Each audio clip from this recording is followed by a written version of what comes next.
Luke 6.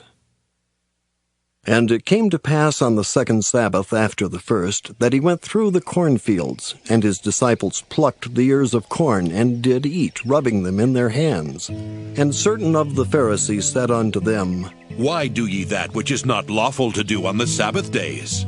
And Jesus answering them said, Have ye not read so much as this, what David did when himself was an hungered, and they which were with him? How he went into the house of God, and did take and eat the showbread, and gave also to them that were with him, which it is not lawful to eat, but for the priests alone. And he said unto them, That the Son of Man is Lord also of the Sabbath. And it came to pass also on another Sabbath, that he entered into the synagogue and taught, and there was a man whose right hand was withered. And the scribes and Pharisees watched him, whether he would heal on the Sabbath day, that they might find an accusation against him.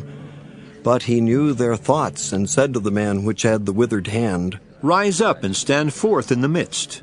And he arose and stood forth. Then said Jesus unto them, I will ask you one thing. Is it lawful on the Sabbath days to do good, or to do evil, to save life, or to destroy it? And looking round about upon them all, he said unto the man, Stretch forth thy hand. And he did so, and his hand was restored whole as the other. And they were filled with madness, and communed one with another what they might do to Jesus. And it came to pass in those days that he went out into a mountain to pray, and continued all night in prayer to God.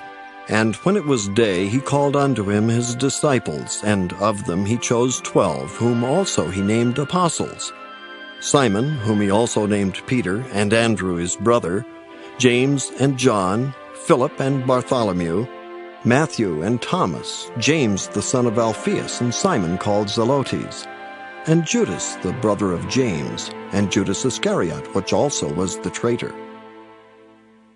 And he came down with them, and stood in the plain, and the company of his disciples, and a great multitude of people, out of all Judea and Jerusalem, and from the seacoast of Tyre and Sidon, which came to hear him, and to be healed of their diseases, and they that were vexed with unclean spirits. And they were healed. And the whole multitude sought to touch him, for there went virtue out of him, and healed them all. And he lifted up his eyes on his disciples, and said, Blessed be ye poor, for yours is the kingdom of God. Blessed are ye that hunger now, for ye shall be filled. Blessed are ye that weep now, for ye shall laugh. Blessed are ye when men shall hate you, and when they shall separate you from their company, and shall reproach you, and cast out your name as evil, for the Son of Man's sake. Rejoice ye in that day, and leap for joy. For behold, your reward is great in heaven, for in the like manner did their fathers unto the prophets. But woe unto you that are rich, for ye have received your consolation. Woe unto you that are full, for ye shall hunger. Woe unto you that laugh now, for ye shall mourn and weep. Woe unto you when all men shall speak well of you, for so did their fathers to the false prophets. But I say unto you which hear, love your enemies, do good to them which hate you, bless them that curse you, and pray for them which despitefully use you. And unto him that smiteth thee on the one cheek offer also the other. And him that taketh away thy cloak, forbid not to take thy coat also. Give to every man that asketh of thee, and of him that taketh away thy goods ask them not again. And as ye would that men should do to you, do ye also to them likewise. For if ye love them which love you, what thank have ye? For sinners also love those that love them. And if ye do good to them which do good to you, what thank have ye? For sinners also do even the same. And if ye lend to them of whom ye hope to receive, what thank have ye? For sinners also lend to sinners to receive as much again. But love ye your enemies, and do good, and lend, hoping for nothing again. And your reward shall be great, and ye shall be the children of the highest, for he is kind unto the unthankful and to the evil.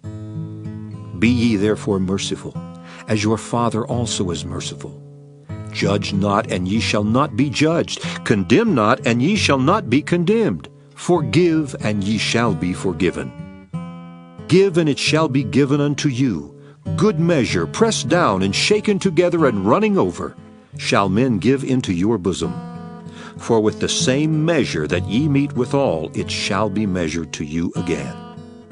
And he spake a parable unto them. Can the blind lead the blind? Shall they not both fall into the ditch? The disciple is not above his master, but every one that is perfect shall be as his master. And why beholdest thou the mote that is in thy brother's eye, but perceivest not the beam that is in thine own eye? Either how canst thou say to thy brother, Brother, let me pull out the mote that is in thine eye, when thou thyself beholdest not the beam that is in thine own eye? Thou hypocrite! Cast out first the beam out of thine own eye, and then shalt thou see clearly to pull out the mote that is in thy brother's eye. For a good tree bringeth not forth corrupt fruit, neither doth a corrupt tree bring forth good fruit. For every tree is known by his own fruit. For of thorns men do not gather figs, nor of a bramble bush gather they grapes. A good man out of the good treasure of his heart bringeth forth that which is good. And an evil man out of the evil treasure of his heart bringeth forth that which is evil. For of the abundance of the heart his mouth speaketh. And why call ye me, Lord, Lord, and do not the things which I say? Whosoever cometh to me and heareth my sayings and doeth them, I will show you to whom he is like. He is like a man which built an house and digged deep, and laid the foundation on a rock. And when the flood arose, the stream beat vehemently upon that house, and could not shake it, for it was founded upon a rock. But he that heareth and doeth not is like a man that without a foundation built an house upon the earth, against which the stream did beat vehemently, and immediately it fell. And the ruin of that house was great.